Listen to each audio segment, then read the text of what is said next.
لنفترض أن الخالق ظهر أمامك فجأة وأمرك أن تقطع أذنك اليمنى، وأنت تأكدت دون أدنى شك أنك لست مريض وأنك لا تهلوس، وتأكدت دون شك أن هذا بالفعل هو الخالق وأنه بالفعل أمرك أن تقطع أذنك اليمنى. هل من حقك أن ترفض؟ هل من حقك أن تطلب سبب أو مبرر؟ أم أنه يجب عليك تنفيذ هذا الأمر فوراً دون نقاش ودون استجواب ودون فهم وبدون أدنى تردد؟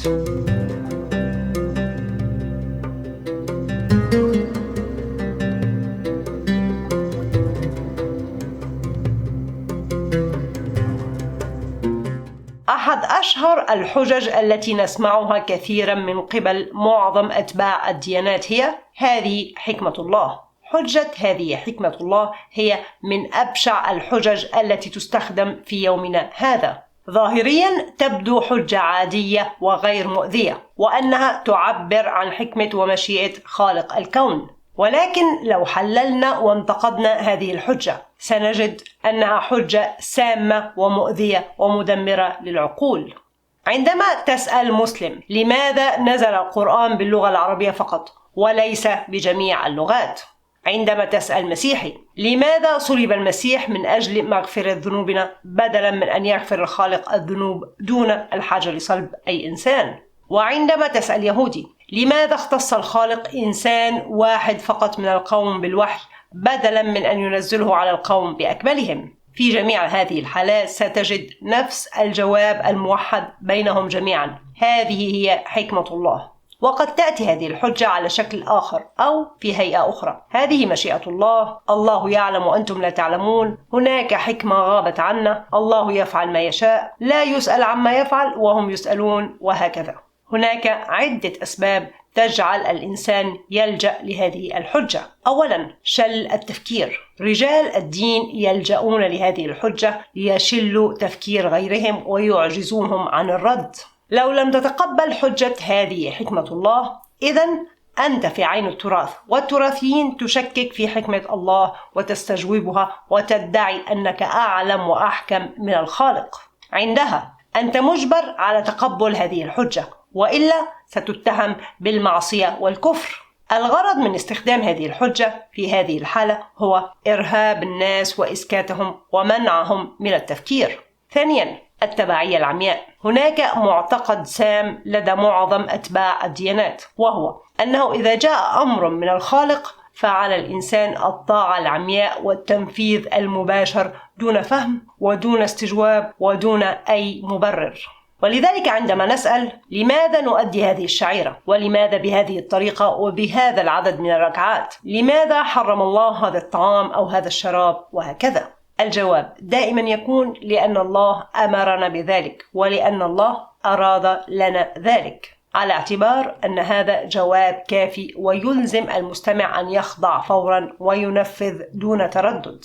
الغرض من استخدام هذه الحجة في هذه الحالة هو إلزام الناس على الطاعة العمياء بإقناعهم أن الأمر الذي يأتي من الله يجب أن ينفذ فورا ومباشرة دون أي تردد أو تفكير أو مبرر. ثالثا، التهرب من الإجابة. عادة ما أتباع الديانات لا توجد لديهم أي مبررات للمعتقدات والشعائر التي يؤمنون بها ويمارسونها، ولذلك يلجؤون لهذه الحجة للتهرب من إعطاء دليل أو مبرر. لا أحد يعلم لماذا نزل القرآن باللغة العربية ولماذا اختار الله محمد كآخر رسول. لا أحد يعلم لماذا جاء ذكر موسى فوق 100 مرة في القرآن، بينما لا توجد ولا حتى آية واحدة عن عدد ركعات الصلاة. هل سمعتم في حياتكم رجل دين يقول أنا لا أعلم؟ طبعا لا، فهذا سيفقدهم مصداقيتهم وأتباعهم. ولذلك أبسط جواب لديهم هو هذه حكمة الله. الغرض من استخدام هذه الحجة في هذه الحالة هو التهرب من الإجابة، خاصة لأنه لا توجد أي إجابة لهذه الأسئلة من الأساس سوى هذه حكمة الله. رابعا، التبرير للنفس. عندما يسأل المسلم نفسه لماذا لا أكل الخنزير؟ لماذا لا أسمع الموسيقى؟ لماذا أصلي 17 ركعة كل يوم؟ ما المبرر لقيامي بهذه الشعائر والطقوس؟ لن يجد أي جواب أو مبرر عدا قناعته أن الله هو من أمره بذلك وأنه لا يحتاج لأي سبب آخر. ولكن هذا المسلم استمر لسنين أو حتى لعقود بممارسة هذه الطقوس والشعائر دون أي مبرر. لو توقف عن أدائها فسينهار بنيانه وسيشعر بضياع سنوات من عمره دون جدوى. ولذلك أبسط حل هو أن يبرر لنفسه هذه الطقوس والشعائر بأي شكل ممكن كي لا يواجه هذا الانهيار. وهذا التبرير هو: هذه حكمة الله. سيبرر لنفسه ويقول: أنا لا أكل الخنزير لأن الله أمرني بذلك ولا أحتاج لأي مبرر أو سبب، وإنما أقول سمعا وطاعة. أنا لا أسمع الموسيقى لأن الله حرمها ولا أريد أي سبب لهذا التحريم، وإنما واجبي أن أتقبل وأخضع دون استجواب أو تردد. أنا أصلي 17 ركعة في اليوم لأن هذه مشيئة الله ولا أحتاج لأي مبرر آخر. ما المشكلة في هذه الحجة وفي هذا المنطق؟ المشكلة الأولى أنه بإمكان أي إنسان استخدام هذه الحجة للدفاع عن أي جدل مهما كان. لماذا صلاة العشاء 4 ركعات عند المسلمين بدل من 5 أو 3؟ هذه حكمة الله.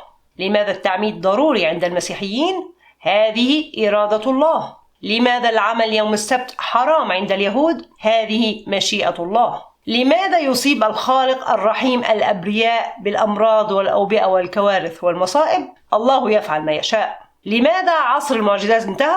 حكمة الله. لماذا انقطع وحي السماء؟ حكمة الله. لماذا؟ حكمة الله. لماذا؟ حكمة الله. بإمكان أي إنسان أن يدعي ما يشاء ثم يقول أنها حكمة الله. لا توجد أي مبررات ولا أسباب، وإنما مجرد زعم أن هذه حكمة الله. والمشكلة الثانية أنه لا يمكن إثبات هذه الحجة، وأيضا لا يمكن نفيها. من يستخدم هذه الحجة لا يقدم أي أدلة ولا براهين، وإنما يزعم أن هذه حكمة الله وحسب، ثم يظن أن هذا مبررا كافيا. لا يمكن إثبات هذه الحجة لأنه لا يوجد دليل قاطع أن هذه حكمة الله بالفعل. الخالق لم يقل لنا أن هذه حكمته، وإنما البشر هم من زعموا أنها حكمته، وهذا ليس دليلا كافيا بأي حال من الأحوال. وفي نفس الوقت لا يمكن نفي هذه الحجة لأنه لا يوجد دليل قاطع أنها ليست حكمة الله.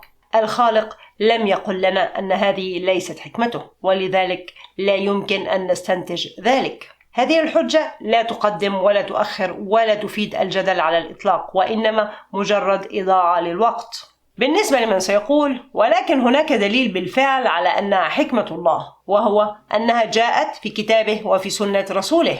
أولا، معظم ما يتبعه أتباع الديانات لم يرد في كتبهم المقدسة من الأساس، وإنما ورد في التفاسير وعلى ألسنة علمائهم وفقهائهم. فهل تفاسير ابن كثير أو الطبري هي حكمة الله؟ هل رواية عائشة عن محمد هي حكمة الله؟ أين هو الدليل على أن عدد الركعات هو حكمة الله بالفعل؟ عدد الركعات مثلا لم يرد لا في الكتاب ولا في السنة، وإنما جاء بالتواتر، أي انتقل من البشر إلى البشر. فهل تواتر البشر جيلا بعد جيل يعتبر حكمة الله؟ ثانيا، لو أنت استخدمت حجة فإنك تعطي غيرك الحق في استخدام نفس هذه الحجة. لو أنت استخدمت حجة هذه حكمة الله في الدفاع عن دينك ثم استخدم غيرك نفس هذه الحجة، ستصلان إلى طريق مسدود.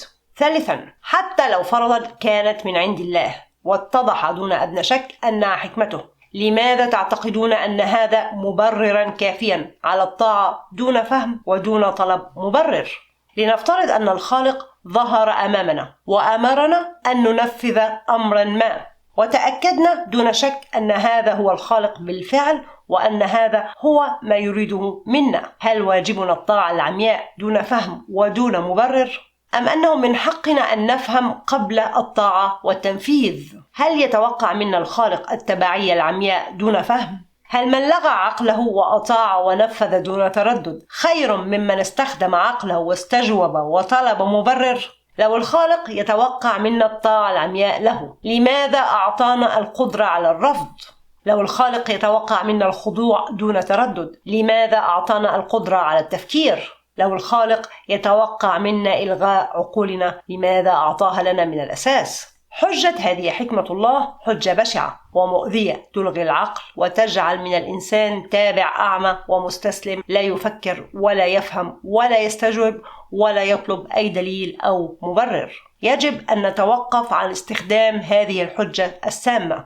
لا توجد أي مشكلة أبدا في عدم المعرفة، لا توجد أي مشكلة أبدا في قول أنا لا أعلم أو أنا لا أعرف. فجملة هذه حكمة الله تؤدي إلى الخضوع والتقبل الأعمى والاستسلام والتوقف عن البحث عن مبرر أو إجابة، بينما جملة لا أعلم تحث وتشجع على البحث والاطلاع وإيجاد مبررات وأسباب وإجابات.